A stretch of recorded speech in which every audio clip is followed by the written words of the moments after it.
પાવન શ્રાવણ માસના સત્સંગમાં આજે જોઈશું આત્મ બલિદાન કુમારી ભટ્ટ વિશે.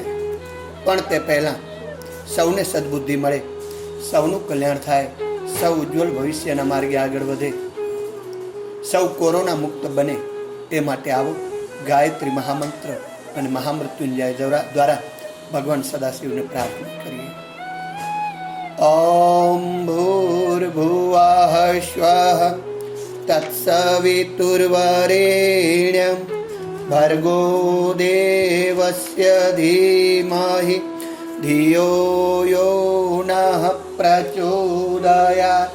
ઓમ અખંડમંડલાકારં વ્યાપ્तं યેન ચરાચરં તત્પદં દર્શિतं યેન તસ્मै શ્રી ગુરુવે નમઃ. ઓમ ત્ર્યંબકં યજામહે સુગંધિં પુષ્ટિવર્ધનં ઉર્વારુકમિવ બંધનાન મૃત્યુર્મોક્ષીયમામૃતાત. ઓમ મૃત્યુંજય મહાદેવ ત્રાહિ મમ શરણાગતમ જન્મ મૃત્યુ જરા વ્યાધિ પીડિતમ કર્મ બંધને યા દેવી સર્વભૂતેષુ માતૃરૂપેણ સંસ્થિતા નમસ્તસ્यै નમસ્તસ્यै નમસ્તસ્यै નમો નમઃ. ઓમ શ્રી ગાયત્રી દૈવ્યై નમઃ. શ્રી સદગુરુ ચરણ કમલભ્યો નમઃ. ઓમ શ્રી મહાકાલાય નમઃ. ઓમ શ્રી કુલદેવી માતાય નમઃ. આવાહયામિ સ્થાપયામિ પૂજયામિ ધ્યાયામિ તતો નમસ્કારં કરોમિ. ગંધાક્ષતં પુષ્પાણિ ધૂપમ દીપમ નૈવેદ્યમ સમર્પયામિ. પાવન શ્રાવણ માસના આ પવિત્ર દિવસો આપ સૌના માટે સંપૂર્ણપણે સુખાકારી બન્યા રહે તેવી શુભકામના. આવો પાવન શ્રાવણ સત્સંગમાં આજે આપણે સાંભળીશું આત્મ બલિદાન કુમારી ભટ્ટ વિશે. 1400-1500 વર્ષ પહેલાની વાત. એ સુમસામ રાત્રિ હતી. કોસાંબી નગરી કડકડતી ઠંડીમાં સોળ તાણીને સૂતી હતી. પાછલા પ્રહરની આછી ચાંદનીમાં એક તેજસ્વી બ્રાહ્મણ નદીએ સ્નાન કરવા જતો હતો. તેની પાસે અદ્ભુત વિદ્યા હતી. તેની એ વિદ્યા પાસે આખું જગત તેને તુચ્છ લાગતું હતું. અંધારી રાત્રિએ પણ તેના મોઢા ઉપર વિદ્યાનું તેજ જણાઈ આવતું હતું. તેની પ્રતિભા અને તેજ જોઈ સહજમાં જ મસ્તક ઝૂકી જતું હતું. વિદ્યા માટેનો અપ્રતિમ પ્રેમ અને તત્વનિષ્ઠા તેના જીવનમાં વણાઈ ગયા હતા. તેનું નામ હતું કુમારી ભટ્ટ. પ્રશાંત ધીર પતિત પાવાની ગંગામાં આ નીરમાં તેણે કૂદકો માર્યો છે.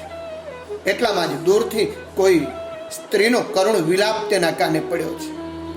રાત્રિના અંધકારમાં તે વિલાપ વધુ કરુણ લાગતો હતો.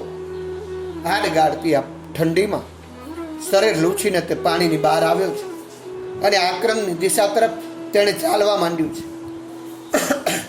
એક કાળે જેનું પુષ્કળ ગૌરવ હતું, અદ્ભુત ગૌરવ હતું, એક કાળે જેને લોકો મસ્તક ઉપર ધારણ કરતા હતા, તેવી એ મહાન વૈભવ સંપન્ન સ્ત્રી એક અનાથ બાળકની જેમ રડતી હતી. કુમારી ભટ્ટે તેને નમસ્કાર કર્યા છે અને તેનું આક્રમ અંધારી રાત્રિને બુજાવી નાખનારું હતું. કિમ કરોમી ક્વ ગચ્છામિ, હું શું કરું, ક્યાં જાઉં, એમ તે સતત બોલતી રહેતી હતી.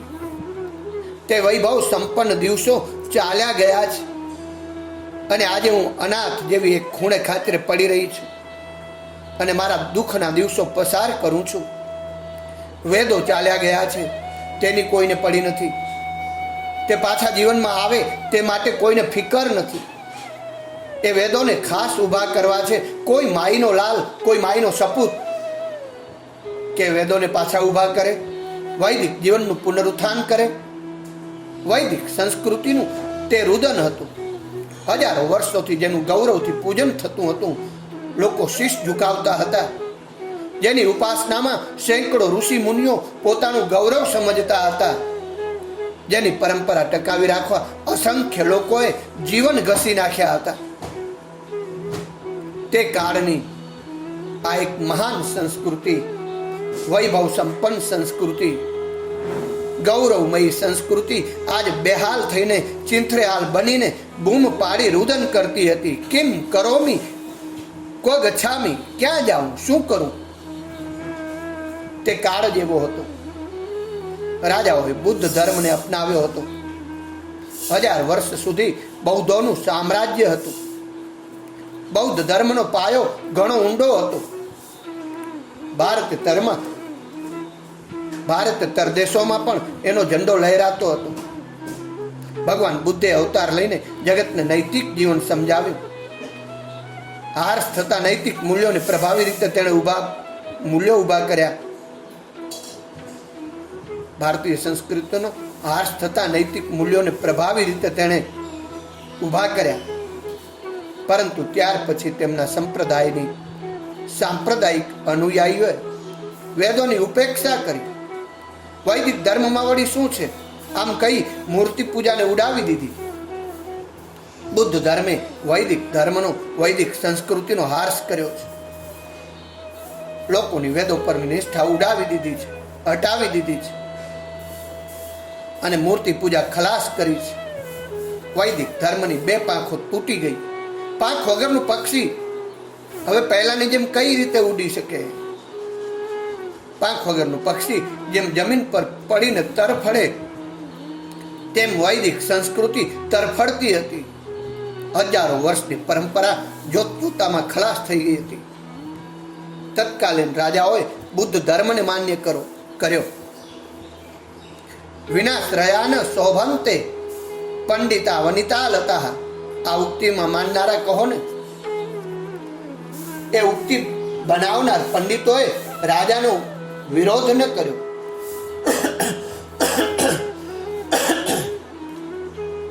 પણ રાજાએ ખુદે બુદ્ધ ધર્મ અપનાવ્યો અને આગળ અનુકરણ કરનાર બહુજન સમાજને તેનો ખ્યાલ પણ ન રહ્યો કે ક્યારે અને કેમ તે બૌદ્ધ ધર્મને અનુસરતો થયો. આજે પૂછો, વેદ શબ્દ કોઈને ખબર? હા, કોઈ મહાભાગોની અટક એ વેદ હોય છે ખરી. એટલા પૂરતો વેદ કાને શબ્દ પડ્યો હશે. બાકી 2 ભજન કર્યા એટલે બધું પતી ગયું. ભગત ગણાવા લાગ્યા અને પછી એ વેદોની ખટપટમાં પડવાનું કારણ શું? આજે આપણે ફરીથી એ વૈદિક સંસ્કૃતિનું મુક્ત હૃદય ચાલતું રહ્યું છે. ઉપેક્ષા પામેલી તે કોઈના માયના લાલને શોધે છે, કોઈના સપૂતને શોધે છે. કુમારી ભટ્ટે એ રુદન કરતી વૈદિક સંસ્કૃતિને સાંત્વના આપી છે. કહ્યું છે, માં, હું વૈદિક સંસ્કૃતિને પાછી ઊભી કરીશ અને તેમ ન થાય તો મારો દેહ ત્યાગ પણ કરતા અચકાઈશ નહીં. સાંત્વન પામી તેની ઘરે ગઈ છે. પંડિતો બધા બુદ્ધિવાદી વિચારના હતા. પૈસાનો ઓઘ પણ બુદ્ધ ધર્મના પ્રચારાર્થે જ વપરાતો હતો. સામાન્ય પ્રજા દુબળી થઈ ગઈ હતી, નબળી થઈ ગઈ હતી. વૈદિક ધર્મની, વૈદિક સંસ્કૃતિની દિવ્યતા સમજવાની તાકાત હવે તેનામાં ન હતી. બુદ્ધ અવતાર પછી બુદ્ધ સંપ્રદાયે ઊભા કરેલા ક્ષણિક માયાવાદ અને વિજ્ઞાનવાદી વાંગ્મયનો કુમારી ભટ્ટે પૂરેપૂરો અભ્યાસ કર્યો છે અને કલ્પના કરી કે પંડિતો સાથે પોતે શાસ્ત્રાર્થ કરી તેમને પરાજિત કરશે. ત્યારે પરાજિત થયેલા પંડિતો વૈદિક વિચારધારા અપનાવશે. વિચારધારા બદલતા જ લખાણ પણ બદલાશે અને ધીમે ધીમે મારી વૈદિક સંસ્કૃતિની સત્યતા સમજાશે. કઈ દ્રષ્ટિથી ભગવાન પાસે જઈ શકાય એનું યોગ્ય દર્શન થતાં લોકો બુદ્ધ ધર્મ છોડી વૈદિક ધર્મ અંગીકાર કરશે. આમ વિચારી તેમણે ઠેક ઠેકાણે શાસ્ત્રાર્થમાં કર્યો છે. શાસ્ત્રાર્થમાં જીત્યા પણ છે. પંડિતોને લાગ્યું કે ના, સાચું છે, વૈદિક વિચારો જ યોગ્ય છે. છતાં પણ પંડિતોએ બુદ્ધ ધર્મ છોડ્યો નહીં, તેમજ કોઈએ વૈદિક ધર્મને આવકાર્યો નહીં. આમ તેની કલ્પના ખોટી ઠરી, તેમને નિષ્ફળતા મળી. તત્કાલીન બુદ્ધ ધર્મ સુધનવા રાજાએ તો તેને એમ પણ કહ્યું કે તમે બુદ્ધિથી શાસ્ત્રાર્થ કરતી વખતે બીજાને મહાત કરો, તેથી કંઈ તમારો મત સિદ્ધ થતો નથી. તમારો ધર્મ સાચો છે એની સાબિતી શું? પાસે આવેલા પર્વત ઉપર તે ગયા. યદિ વેદાહ પ્રમાણમ યુષ્યુ, જો વેદે પ્રમાણ હોય તો મને કંઈ ન થાય. આમ બોલી અને આમણે પર્વત ઉપરથી કૂદકો માર્યો છે. આ ગંભીર કસોટીમાંથી તે અણી શુદ્ધ બહાર આવ્યા છે. પરંતુ તેઓ એમ બોલેલા, જો વેદો પ્રમાણ હોય એમાં જો શબ્દ એક આના જેટલી પણ શંકા પ્રદર્શિત કરે છે. આમ ફક્ત ભાષિક સંદેહના કારણે તેમની આંખને થોડીક ઈજા થઈ. એમને વેદો ઉપર 17 આનાનો વિશ્વાસ હોવો જોઈતો હતો. જેમ પત્નીમાં 15 આનાનો વિશ્વાસ ન ચાલે, 15 આના પતિવ્રતા એ સ્ત્રી પતિવ્રતા ન ગણાય, તેમ સંસ્કૃતિના કાર્યોમાં, પ્રભુ કાર્યમાં પણ 15 આનાનો વિશ્વાસ ક્યારેય ન ચાલે. એમાં પણ 17 આનાનો જ વિશ્વાસ હોવો જોઈએ. કુમારી ભટ્ટના ચમત્કારની પણ લોકમાનસ ઉપર કંઈ અસર ન થઈ. લોકો શું કહેશે તે ડરથી વર્ષોથી ચાલી આવેલી પરંપરા છોડવા માટે રાજા પણ તૈયાર ન હતા. અને રાજા પરંપરા છોડવા તૈયાર નથી, તેથી લોકો પણ ચાલતી આવેલી પરંપરા છોડવા તૈયાર ન હતા. પંડિતો રાજાશ્રય છોડવા તૈયાર ન હતા. મહદનો આશ્રય છોડી પ્રભુનો આશ્રય લેવા તેમની પાસે તૈયારી ન હતી. કનક અને કાંચનને વરેલા પંડિતો કાંચનહીન થવા માંગતા ન હતા. રાજાને તાલે કઠપુતળીની જેમ નાચનારા પંડિતો ચીલો છોડવા તૈયાર ન હતા.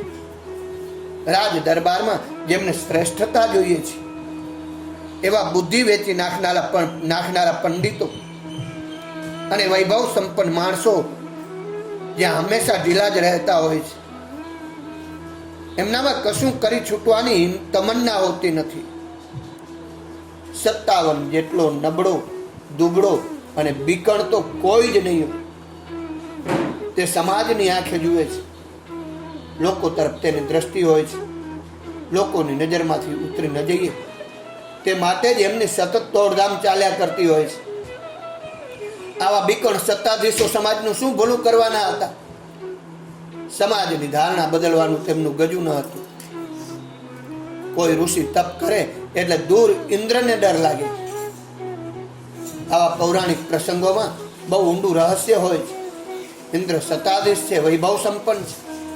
પોતાની સત્તા જવાનો તેને સતત ડર હોય છે. સત્તા ટકાવવા એ સતત જાગૃત રહે છે. પરિણામે એકાદ ઋષિ તપ કરવા લાગ્યો કે એનો ડર પેઠો જ સમજો કે મારી આ સત્તા ઝૂંટવી અને મારી આ સત્તા ઝૂંટવી લેવા તો આનું તપ નહીં હોય ને. તેથી તેનું તપ ભંગ કરવા એકાદ અપ્સરાને મોકલી આપે. શ્રીમદ આદ્ય શંકરાચાર્યજી કહે છે તેમ પુત્રાદપી ધન ભાજામ ભીતિ. વૈભવશાળી પણ બીકળ હોય છે, તેમને કીર્તિની ભૂખ હોય છે. લોકોને જે જોઈએ, લોકોને જે ગમે તે માટે પૈસા ખર્ચવા એ જ શેઠશ્રીનું કામ હોય. તો જ લોકમાન્ય થવાય ને. પછી ભલે ને શેઠની પીઠ પાછળ લોકો ગમે તેવી ગાળો આપે. ટૂંકમાં તે વખતે સત્તાધિકારી, વૈભવ સંપન્ન પંડિતો, બહુજન સમાજ વગેરે કોઈ એક્યા બીજે કારણે પકડેલી પરંપરા છોડવા તૈયાર ન હતા. કુમારી ભટ્ટના દિવ્ય ચમત્કારની પણ લોકમાનસ ઉપર કોઈ અસર નથી થઈ. મહા મહિનાના પ્રયાગમાં બુદ્ધ ધર્મનું સંમેલન ભરાયું હતું. પરધર્મીઓએ પણ તેમાં આવવાની છૂટ આપવામાં આવી હતી. ભારત વર્ષમાંથી ધર્માચાર્યો ભેગા થયા હતા. ભારતભરનું માખણ ત્યાં એકત્રિત થયું હતું. એ બધા પંડિતો અને મહાપંડિતોની વચ્ચે કુમારી ભટ્ટે ઊભા થઈ અને નિર્ભયતાથી પડકાર ફેંક્યો છે. એકત્રિત થયેલા પંડિતોએ તેમણે કહ્યું છે, શા માટે તમે સમાજને બગાડો છો? હજારો વર્ષોથી ચાલી આવેલી પરંપરા છોડી સાંસ્કૃતિક હાર્સ શા માટે કરો છો?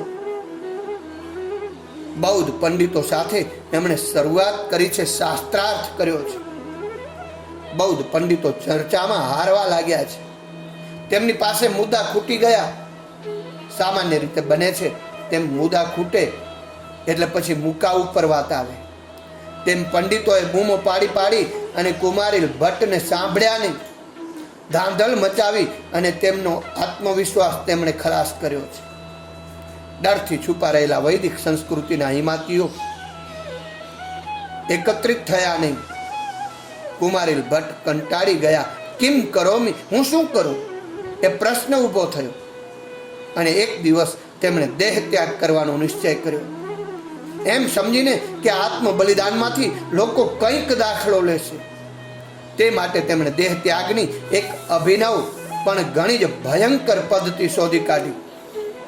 દેહ ત્યાગ માટે તેમણે ઝેર ન પીધું, ન તો તેમણે ડુંગર પરથી પડતું મૂક્યું, ન તો જલ સમાધિ લીધી, પરંતુ તેમણે અગ્નિ પ્રવેશ કરવા લાકડાની ચિત્તાને સળગાવતા ચોખાના ફોતરાને બહુ મોટો ડુંગર જેટલો મોટો ઢગલો કરી અને સળગાવી તેની ઉપર તે બેઠા છે.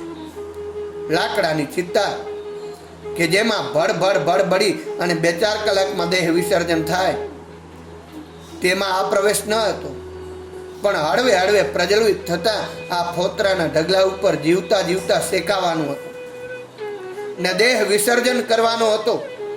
એ વિચાર જ કેટલો ભયાનક છે. ત્યારે એના પ્રત્યક્ષ અનુભવનું તો પૂછવું જ શું. આ જાણવા છતાં આ મહાપુરુષે દેહ ત્યાગની આ ભયાનક રીતિ અખત્યાર કરી હતી. તેના અગ્નિ સ્નાનથી લોકોને વખતે વૈદિક સંસ્કૃતિની મહત્તાનું ભાન થાય કે આ કેટલી ભવ્ય સંસ્કૃતિ છે, મહાન સંસ્કૃતિ છે કે જેના માટે આ રીતે અગ્નિ સ્નાન કરવા પણ લોકો તૈયાર છે. એ વિચારથી પણ લોકોએ સંસ્કૃતિનો સ્વીકાર કરવા પ્રેરાય તો તેને પોતાનું મહદ ભાગ્ય માન્યું આવું લાગ્યું છે.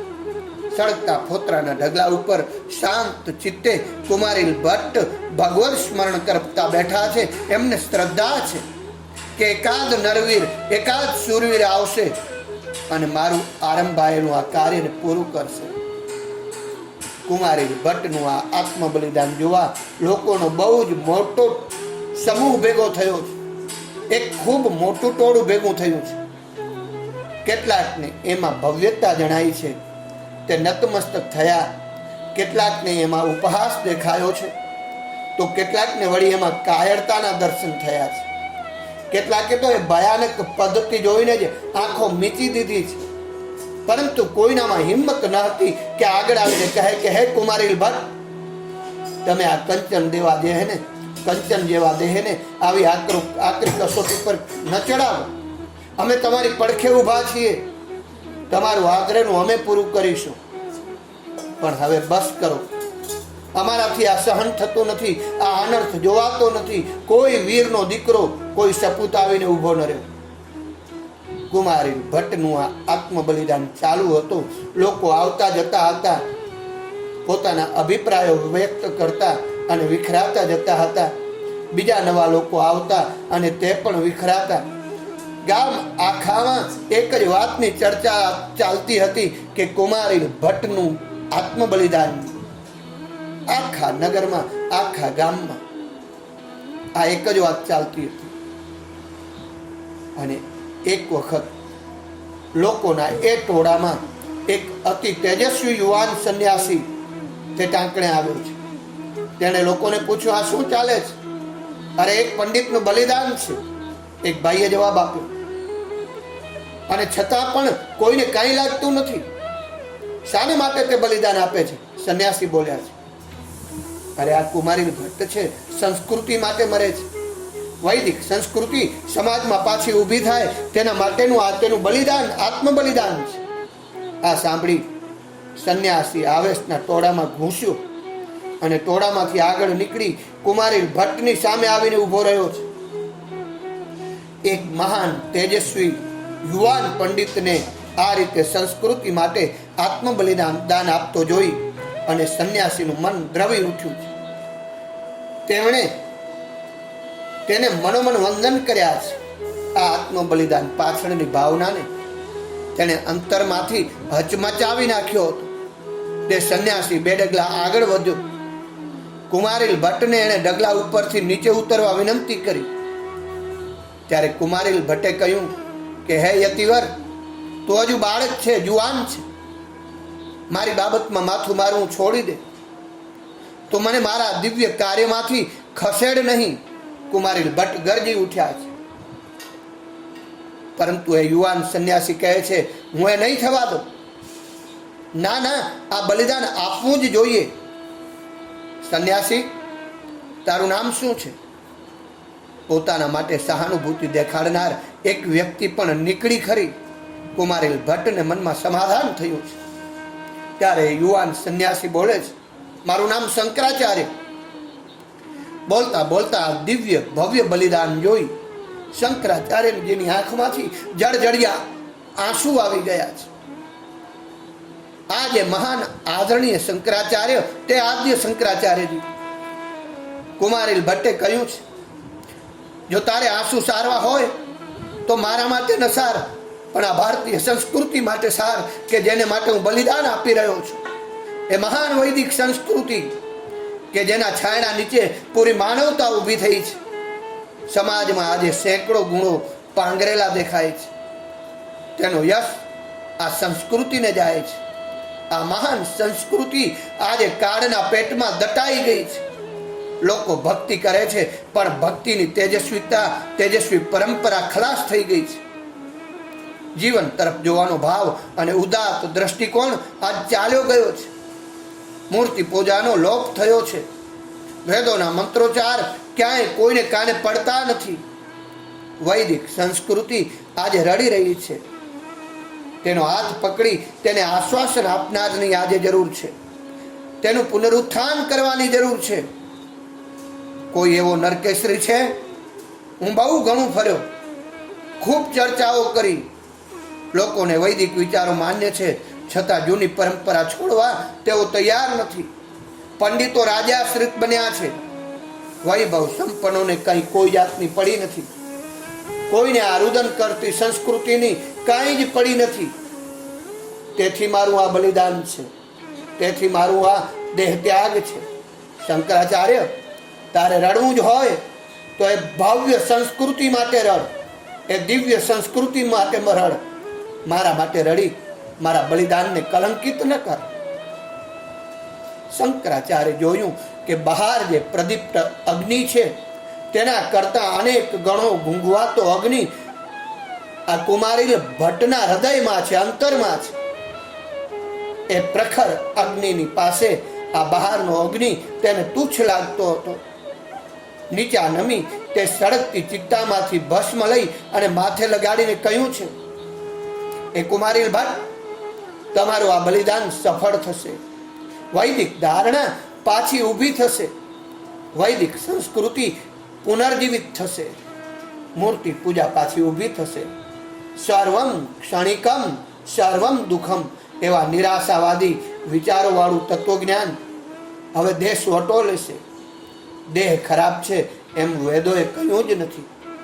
નિરાશાવાદી તત્વજ્ઞાનને આ ભાંત વિચારસરણી ઊભી કરી છે અને માનવ જીવનને ખલાસ કર્યું છે. પરંતુ તમે ખાતરી રાખો કે વૈદિક સંસ્કૃતિ પાછી ઊભી થશે જ. એ વૈદિક સંસ્કૃતિના આંસુડા હું લૂછીશ. કુમારીલ ભટ્ટ પાસેથી એમણે દિવ્ય જીવનમાં પ્રેરણા લીધી છે. આંખમાં આવેલા અશ્રુને લૂછી નાખ્યા છે. તેમને પ્રણામ કરી શંકરાચાર્ય વિદાય લીધી છે અને જે કાર્ય માટે આ મહાન શંકરાચાર્યજી જન્મ્યા હતા તે કાર્યના તેમણે શ્રી ગણેશ કર્યા છે. આજે કુમારીલ ભટ્ટનું અંતઃકરણ આનંદથી ભરાઈ આવ્યું છે. તેને લાગ્યું કે મારું આ આત્મ બલિદાન સાર્થક થયું છે. શંકરાચાર્યના મનમાં આજે એક જ વાત ઘોડાતી હતી, મારી સંસ્કૃતિ, મારી વૈદિક સંસ્કૃતિને હું ઘેર ઘેર પહોંચાડીશ. કુમારીલ ભટ્ટનું આ ભવ્ય બલિદાન સાર્થક કરીશ. તેમણે બૌદ્ધ ધર્મનો અભ્યાસ કરી બુદ્ધિ પંડિતોના વિચારોને બદલાવ્યા છે. વૈદિક સંસ્કૃતિનો વ્યવસ્થિત મૂળભૂત અભ્યાસ કરી તેજસ્વી યુવાનો ભેગા કર્યા છે. તેમને વૈદિક ધર્મ સંસ્કૃતિની મહત્તા બતાવી તેમની દિવ્યતા બતાવી છે. સર્વ સામાન્ય કોઈ આપણને કહે કે આ બધું મિથ્યા છે, સર્વમ ક્ષણિકમ સર્વ દુઃખમ, ત્યારે કહેનાર પંડિત મહાપંડિત લાગે છે, પણ આ સત્ય નથી. જીવનથી વિમુખ કરનારી સંસ્કૃતિ એ સંસ્કૃતિ નથી. ઉલટું ભગવાન શ્રી કૃષ્ણે ગીતામાં તો કામને પ્રાધાન્ય આપ્યું છે. ધર્મા વિરુદ્ધો ભૂતેષુ કામોસ્મી ભરતવર્ષમ. ગીતાના આ દૈવી વિચારો, વૈદિક વિચારો સમન્વયની ભૂમિકાથી જોવાવાળા છે. આના જેવી બીજી એકેય જીવન ધારણા નથી. જગતને ખરાબ ઠરાવી ક્ષુદ્ર ગણી ભગવાન પાસે નહીં જઈ શકાય, પરંતુ જગત ભગવાને બનાવ્યું છે તેથી તે સુંદર છે, અને તે સૌંદર્યનું પાન કરતા કરતા ભગવાન પાસે જવાશે. સમાજમાંથી આજે તેજસ્વી ઓજસ્વી એ ભક્તિ, ગૌરવમય ભક્તિ ખલાસ થઈ ગઈ છે, ચાલી ગઈ છે. તેથી લોકો દિન દુબળા, લાચાર અને નબળા થયા છે. તેજસ્વી ભક્તિ નિર્માણ કરવા માટે વૈદિક વિચારો, ગીતાના પાવન વિચારો, ગાયત્રીના પાવન વિચારો પાછા ઊભા થવા જરૂરી છે. તે ઘેર ઘેર જઈ અને વિચારોને ફેલાવવા જરૂરી છે, લઈ જવા જરૂરી છે. શ્રીમદ આદ્ય શંકરાચાર્ય અવિશ્રાંત મહેનત કરી છે, આરામ હરામ હે કર્યો છે, અને વૈદિક સંસ્કૃતિને પુનર્જીવિત કરી છે. તેમણે વૈભવ સંપન્ન લોકોમાં વૈભવ સંપન્ન લોકોના પગ પકડ્યા નથી, રાજ દરબારનો પણ આશ્રય લીધો નહીં, રાજ્યાધિકારીઓની દાઢી પકડી નહીં, અને છતાંય આ સેતુ હિમાલય સુધી વૈદિક સંસ્કૃતિનો ઝંડો રોપ્યો છે. વૈદિક ધર્મની ધજા પતાકા લહેરાવી છે. હજારો વર્ષોથી જડ ગાલી આવતા બુદ્ધ ધર્મને ભારતમાંથી દેશોટો આપ્યો છે. એક કાળે આ મહાન શંકરાચાર્યજીની પાછળ આ સંપત્તિ આવી હતી. તેમની પાછળ વૈભવ દોડતું હતું. તેને તુચ્છ ગણી તેમની ધાર્મિક પુનરુત્થાન માટે અવિરત દોડ ચાલુ હતી. અને આજે શંકરાચાર્યો ફંડફાળા ઉઘરાવી ભેગી કરેલી સંપત્તિને સાચવતા બેઠા છે. ગાદી ઉપર બેસવા માટે ઊંસાતુંસી કરતા રહ્યા છે. શ્રીમદ આદ્ય શંકરાચાર્યજીએ પુનર્જીવિત કરેલી વૈદિક નિષ્ઠા, તેજસ્વી વિચારધારા, અલૌકિક દિવ્ય પરંપરા આ રીતે આજે ડૂબતી રહેશે તો માનવ તરીકે ન જીવતા પશુતુલ્ય જીવન જીવશે. ધીમે ધીમે લોકો શંકરાચાર્યના મતના થવા લાગ્યા. વૈભવ સંપન્ન લોકોની સંપત્તિનો ઓઘ પણ આ વૈદિક વિચારો તરફ વળવા લાગ્યો. પંડિતો અને રાજાઓ પણ બદલાયા. અને એક દિવસ કૌશાંબી નગરીમાં ગંગા કિનારે જ્યાં કુમારીલ ભટ્ટે બલિદાન આપ્યું હતું તે પુણ્ય ભૂમિ પર શંકરાચાર્યજીએ ધર્મસભા બોલાવી છે. ત્યાં મૂર્તિ પૂજાનો ઝંડો રોપ્યો. બુદ્ધિ ધર્મી વિચારોને હિમાલયની સરહદ બહાર કાઢ્યા. કુમારીલ ભટ્ટના આત્મ બલિદાનને સાર્થક કર્યું. સાહેબના 150 વર્ષથી રહેલા વિચારો આપણાથી જતા નથી, પરંતુ શંકરાચાર્યજીએ હજાર વર્ષોથી સ્થાયી થયેલા બુદ્ધ ધર્મને આ રીતે મારી હટાવ્યો કે બુદ્ધ ધર્મી શોધ્યો પણ ન જડે. તે મૂર્તિ પૂજાનો ઝંડો લઈ શંકરાચાર્ય પહેલી પૂજા શ્રી બદ્રીનારાયણની કરી. લોકોની સમજ છે કે શંકરાચાર્ય ભગવાનનો સાક્ષાત્કાર કરવા હિમાલયમાં આવ્યા હતા. જો ભગવાનનો સાક્ષાત્કાર કરવા ઠેઠ કેરળથી તેમને હિમાલય આવવું પડે તો પછી તે શંકરાચાર્ય શાના? તેમને તો કેરળમાં જ ભગવાનનો સાક્ષાત્કાર થઈ ગયો હશે. તેઓ ભગવાનના દર્શન માટે હિમાલય સુધી પહોંચ્યા ન હતા, પણ સમાજમાં બીજી ગીસુ વૃત્તિ અપનાવનારી વૈદિક સંસ્કૃતિનો ધર્મધ્વજ ફહેરાવવા લાગ્યા હતા, અને એટલા માટે ત્યાં ગયા હતા. તત્કાલીન સમાજને પડકાર હતો કે તે ભારતની આ સરહદ ઉપર મેં વૈદિક ધર્મ ધજા પતાકા પાછી ફરફરતી કરી છે. હિંમત હોય તો તેને ઉખાડી જુઓ. જ્યારે મૂર્તિ પૂજાની જબરજસ્ત વિટંબણા થતી ત્યારે સરહદ ઉપર મૂર્તિ પૂજાનો ધ્વજ લહેરાતો રાખી હિંમત હોય તો આને ઉખાડી દેખાડો. આવા ખુલ્લા પડકાર ફેંકનાર વ્યક્તિ કેટલી મહાન હશે, કેટલી તેજસ્વી હશે. એટલા માટે ઠેઠ દક્ષિણના કેરળથી બદ્રીનારાયણ પહોંચ્યા હતા. બદ્રીનારાયણ પરનો આ શંકર મઠ એ શ્રીમદ આદ્યા શંકરાચાર્ય કરેલા વૈદિક સંસ્કૃતિના જ્વલંત વિજયનું પ્રતીક છે. લોકોએ લોકોત્તર કર્તૃત્વ જોઈ અને આજે પણ મસ્તક નમે છે. કુમારી ભટ્ટે આપેલા વિચારો ખૂબ સારા જ હતા, પરંતુ લોકો પર બુદ્ધ ધર્મની જબરજસ્ત પકડ હતી. તેથી શંકરાચાર્ય તે વિચારોને નૂતન એટલે કે નવો વળાંક આપ્યો છે. વૈદિક સંસ્કૃતિ શ્રેષ્ઠ શા માટે? મૂર્તિ પૂજા દિવ્ય શા માટે? વેદોની મહત્તા કેટલી બધી છે? આ વાતો લોક હૃદયમાં તે લઈ ગયા, જન જનમાં તે લઈ ગયા. લોકોમાં વૈદિક નિષ્ઠા જીવંત કરી અને લોકોના મગજમાં ઠસાવ્યું કે ઘેર વેદોને લઈ જવા પડશે. ઘેર આપણા ઉપનિષદો અને ગીતાનું વાંચન થવું જ જોઈએ. તો જ આ તેજસ્વી જીવન જીવી શકશે, તો જ માનવ થઈને રહી શકશે. એ ધર્મ સભામાં વૈદિક ધર્મની એમણે વિજય ઘોષણા કરી છે. મકર રાશિમાં જ્યારે ગુરુ આવશે ત્યારે દર 12 વર્ષે અહીંયા કુંભ મેળો ભરાશે.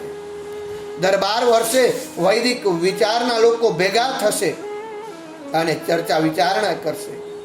કુંભ મેળો એ વૈદિક સંસ્કૃતિના લોકોનું એક સ્નેહ મિલન છે. અહીં આવીને લોકો નવી વિચારધારા અપનાવે. શ્રદ્ધા ઢીલી થઈ ગઈ હોય તો તે ફરી પાછી ઊભી કરે. અખૂટ શ્રદ્ધાનો દીપક પ્રગટાવી લોકો ફરી પાછા ફરે. આ કુંભ મેળો 2000નો ભંડારો કરી પોતે મોટો છે એના માટે ઢોલ વગાડવા માટે નથી. કુંભ મેળો ઘેટા બકરા માફક જીવતા વૈભવ સંપન્ન અને સત્તાધિકારીઓની આજુબાજુ કૂતરાની પાછળ પૂંછડી પટપટાવતા લાડ પાડતા લોકો માટે નથી. બકરાઓ માટે વેદો નથી. વૈદિક સંસ્કૃતિ બકરાઓ કે ઘેટાઓ માટે નથી. હું ભગવાનનો દીકરો છું. હું લાચાર, દુબળો, બિચારો, બાપડો બનીશ નહીં. હું તારી તેજસ્વી સંસ્કૃતિને ઊભી કરીશ. તારા દૈવી વિચારોને ઘરો ઘર લઈ જઈશ. તેજસ્વી વિચારધારાને ઘેર પહોંચાડીશ. નવયુગના નિર્માણની વિચારધારાને, યુગ નિર્માણની વિચારધારાને જનમાં પહોંચાડીશ. આવી દુર્દમ્ય નિષ્ઠાથી ઊભા થયેલા વૈદિક વિચારધારા અપનાવનારા, સિંહ ગર્જના કરનારા લોકોનું આ સ્નેહ સંમેલન એટલે આ કુંભ મેળો છે. વૈદિક સંસ્કૃતિનું કાર્ય કરનાર લોકો જ્યાં પણ ભેગા થાય, જ્યાં તેમના ચરણની રજ પડે તે ભૂમિ પવિત્ર ભૂમિ છે.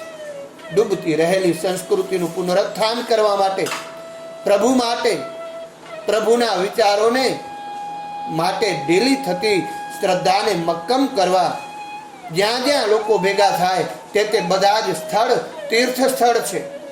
આવા અનેક તીર્થોનું ભારત વર્ષ એક મહાસંગમ બનશે. તો જ કુમારી ભટ્ટનું આત્મબલિદાન સાર્થક થયું ગણાશે. તો જ આ શંકરાચાર્ય પુનર્જીવિત કરેલા વૈદિક વિચારો એમની પતાકા ચિરકાળ માટે લહેરાતી રાખી શકાશે. આ મહાસંગમ નિર્માણ કરવાનું યશ ભગવાન આપણને બધાને આપે એવી શ્રાવણ મહિનાની શુભકામના સહ આ દિવ્ય કુમારી ભટ્ટનું દિવ્ય આત્મબલિદાનની દિવ્ય વાત ભગવાન સદાશિવના ચરણોમાં શ્રી કૃષ્ણાર્પણ કરું છું. સાથે સાથે આપ સૌને વિનંતી કરું છું કે કુમારી ભટ્ટના આત્મબલિદાનની આ દિવ્ય ગાથા ઋષિ સંદેશના માધ્યમથી આપ સૌના પાસે નિષ્કામ ભાવે પહોંચી છે. ત્યારે આ ઋષિ સંદેશને સબસ્ક્રાઇબ કરી આ દિવ્ય ચરિત્રને પોતાના સ્નેહી સ્વજન ગ્રુપ સર્કલરે જનમાં ફોરવર્ડ કરી ફરી પાછી વૈદિક સંસ્કૃતિ ઊભી કરવા, દૈવી સંસ્કૃતિ ઊભી કરવા, સતયુગી સંસ્કૃતિ ઊભી કરવા આપણે કટિબદ્ધ બનીએ એ જ શુભકામના સહ પવિત્ર શ્રાવણ માસની આપ સૌને શુભકામના. અસ્તુ. જય શ્રી કૃષ્ણ.